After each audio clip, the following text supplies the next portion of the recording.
పేరు real content jobs. ఇంకా ఎవరైనా సబ్స్క్రైబ్ చేసుకోకపోతే ఇప్పుడే సబ్స్క్రైబ్ చేసుకుని బెల్ ఐకాన్ క్లిక్ చేసి ఆల్ మీద ట్యాప్ చేస్తే ప్రతిరోజు కూడా ఇలాంటి జాబ్ అప్డేట్స్ మీకు ఎప్పటికప్పుడు రావడం జరుగుతుందండి. ఇవి పర్మనెంట్ ఉద్యోగాలండి. Delhi subordinate services selection board నుంచి రిక్రూట్మెంట్ నోటిఫికేషన్ రావడం జరిగింది.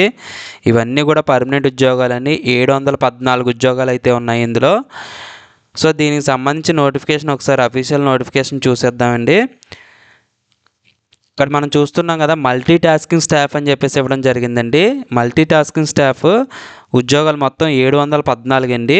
మనకి ఆన్లైన్ అప్లికేషన్ 17/12/2025 ఇంకా స్టార్ట్ అవ్వలేదండి. డిసెంబర్ 17 నుంచి స్టార్ట్ అవుతుంది. అలాగే క్లోజింగ్ డేట్ వచ్చి జనవరి 15, 2026తో క్లోజింగ్ డేట్ అనేది ఇవ్వడం జరిగిందండి. మనకి DSSB అంటే Delhi subordinate services selection board అండి. సో దీని నుంచి అయితే మల్టీ టాస్కింగ్ స్టాఫ్కి సంబంధించిన నోటిఫికేషన్ వచ్చింది కదా. అందులో డిఫరెంట్ డిపార్ట్మెంట్స్ ఉన్నాయి. ఇక్కడ చూడండి, డిపార్ట్మెంట్ వైజ్ వేకెన్సీస్ ఇచ్చారు. Excise, entertainment and luxury taxes డిపార్ట్మెంట్లో 31 వేకెన్సీస్ ఉన్నాయండి. కేటగిరీ వైజ్ కూడా ఇవ్వడం జరిగింది. పే లెవెల్ కూడా ఇచ్చారండి. పే లెవెల్స్ 1 ఇచ్చారు, చూసారా. సో పే లెవెల్ ఇచ్చారు. అలాగే కేటగిరీ వైజ్ అన్రిజర్వ్డ్ అంటే open category unreserved 14, OBC 8, SC 4, ST 2, EWS 3, టోటల్గా వచ్చి 31 వేకెన్సీస్ ఉంది. సో ఇందులో ఇంక్లూడ్ అయ్యి ఉన్న వేకెన్సీస్ కూడా ఇక్కడ ఇవ్వడం జరిగింది. PWD candidates, ex service man, so అలాగే ఇక్కడ రిమైనింగ్ క్యాండిడేట్స్ కూడా ఇవ్వడం జరిగిందండి. సో డిపార్ట్మెంట్ వైజ్ నోటిఫికేషన్స్ అయితే ఇచ్చారు. సో టోటల్గా చూసుకుంటే 714 వేకెన్సీస్ అయితే ఉన్నాయండి, గ్రాండ్ టోటల్. సో అలాగే మనకి ఇక్కడ అఫీషియల్ వెబ్సైట్ ఇచ్చారు, dssb.delhi.gov.in.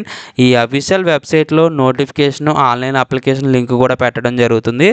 ఆల్రెడీ నోటిఫికేషన్ పెట్టారని అప్లికేషన్ అనేది 17వ తారీఖు నుంచి యాక్టివేట్ అవుతుంది. ఆన్లైన్ అప్లికేషన్స్ మాత్రమే తీసుకోవడం జరుగుతుందండి. ఆఫ్లైన్లో ఎటువంటి అప్లికేషన్స్ తీసుకోవడం జరగదు. అన్నిటికీ కూడా ఒకే రకమైన క్వాలిఫికేషన్ ఇచ్చారండి. అన్నిటికీ కూడా మెట్రికులేషన్ అయితే అడిగారు. ఎసెన్షియల్ క్వాలిఫికేషన్ అంటే కంపల్సరీ ఉండాల్సింది. మెట్రికులేషన్ లేదా దానికి తత్సమాన అర్హత అంటే 10th క్లాసు, ఎస్ఎస్సి, 10వ తరగతి, మెట్రికులేషన్ ఏదైనా సరే అదే అర్హత అండి. ఆ అర్హత ఉంటే సరిపోతుంది, ఇంకేం అవసరం లేదు. డిజైరబుల్ క్వాలిఫికేషన్ కూడా ఏం అడగలేదు. అలాగే మనకి ఎక్స్పీరియన్స్ కూడా ఏం అడగలేదండి. అందులో ఎసెన్షియల్ లేదు, డిజైరబుల్ లేదు. ఓన్లీ 10th క్లాస్ పాస్ అయ్యి ఉంటే కనుక మీరు అప్లై చేసుకోవచ్చండి. సెంట్రల్ గవర్నమెంట్ పర్మనెంట్ ఉద్యోగం. 18,000 నుంచి 56,900 అనేది పే లెవెల్ 1 ఉంది, స్కేల్ ఇది.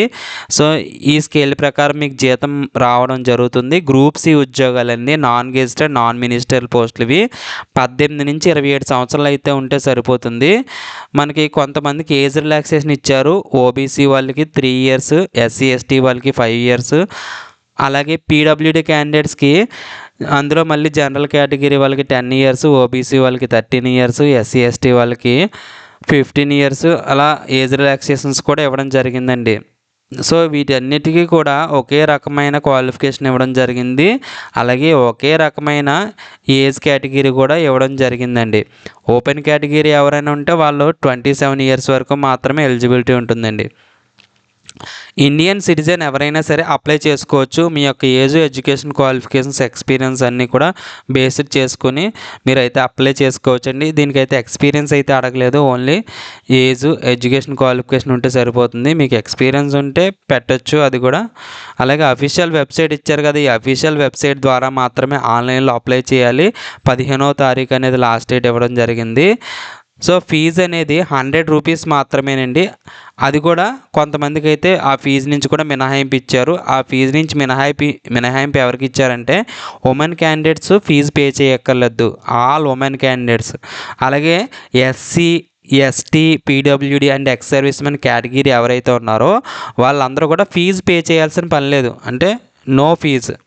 Remaining candidates, unreserved, OBC candidates ఎవరైతే ఉన్నారో, అలాగే మేల్ క్యాండిడేట్స్ ఎవరైతే ఉన్నారో వాళ్ళందరూ కూడా ఫీజు అనేది పే చేయాలి. ఎస్బీఐ ఈపీఐ ద్వారా మీకైతే పేమెంట్ అనేది అవుతుంది. మల్టీ టాస్కింగ్ స్టాఫ్కి టైర్ 1 ఎగ్జామ్ వచ్చేసి మనకి 200 మార్క్స్కి అయితే ఇవ్వడం జరుగుతుందండి క్వశ్చన్స్. అలాగే దీనికి 200 మార్క్స్ ఉంటాయి కాబట్టి దీనిలో సిలబస్ ఇచ్చారు కాబట్టి ఆ సిలబస్ ఏంటంటే general awareness, general intelligence and reasoning ability, arithmetical and numerical ability, test of Hindi language and comprehension, test of English language and comprehension. ఈ విధంగా అయితే మీకు ఎగ్జామ్ అయితే ఉంటుందండి. హిందీ అండ్ ఇంగ్లీష్ లాంగ్వేజ్లో ఉంటుంది. లాంగ్వేజ్ టెస్ట్లో లాంగ్వేజ్ సేమ్ అదే ఉంటుందండి. రిమైనింగ్ హిందీ అండ్ ఇంగ్లీష్ లాంగ్వేజ్లో మీకైతే క్వశ్చన్ పేపర్ అయితే ఇవ్వడం జరుగుతుంది. ఇక్కడ 0.25 మార్క్స్ అనేది నెగిటివ్ మార్కింగ్ అయితే ఇవ్వడం జరిగిందండి. అంటే 4 తప్పులకి 1 మార్క్ అనేది తీయడం జరుగుతుంది. వీళ్ళు జాబ్ యొక్క అవసరాన్ని బట్టి స్కిల్ టెస్ట్ కూడా కండక్ట్ చేసే ఛాన్స్ ఉందని చెప్పేసి ఇవ్వడం జరిగిందండి.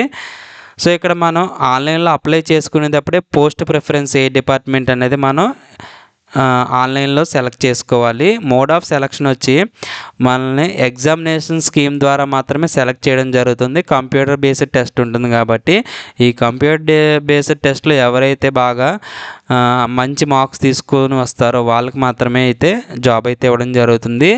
మినిమం క్వాలిఫైయింగ్ మార్క్స్ ఇచ్చారండి. జనరల్ లేదా ఈడబ్ల్యూఎస్ వాళ్ళకి 40%, ఓబీసీ ఢిల్లీ వాళ్ళకి 35%, ఎస్సీ ఎస్టీ పీడబ్ల్యూడీ క్యాండిడేట్స్కి 30%, అలాగే ఎక్స్ సర్వీస్ మ్యాన్కి 5% రిలాక్సేషన్ ఇవ్వడం జరిగిందండి.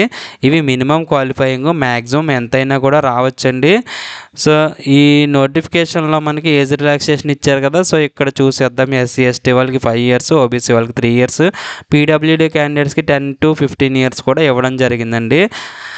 సో ఈ ఏజ్ రిలాక్సేషన్ చూసుకుని మిగతా వాళ్ళు కూడా అప్లై చేయొచ్చండి. 27 years ఓన్లీ అన్రిజర్వ్డ్ క్యాండిడేట్స్కే, మిగతా వాళ్ళకి ఏజ్ రిలాక్సేషన్ ఉంది కాబట్టి మీరు అందరూ కూడా అప్లై చేసుకోవచ్చు. ఎవరికైతే ఎలిజిబిలిటీ ఇంట్రెస్ట్ ఉందో వాళ్ళైతే అప్లై చేయండి. ఒకవేళ ఈ నోటిఫికేషన్ మీకు యూజ్ అవ్వకపోతే కనుక వేరే వాళ్ళకి షేర్ చేయండి, ఉపయోగపడే వాళ్ళకి ఉపయోగపడుతుంది. సో ఇది ఇండియన్ సిటిజన్స్ ఎవరైనా అప్లై చేసుకోవచ్చు. ఆంధ్రప్రదేశ్, తెలంగాణ వాళ్ళు కూడా అప్లై చేసుకోవచ్చండి. మన ఛానల్ ఇంకా ఎవరైనా సబ్స్క్రైబ్ చేసుకోకపోతే కనుక ఇప్పుడే సబ్స్క్రైబ్ చేసుకోండి. Thanks for watching.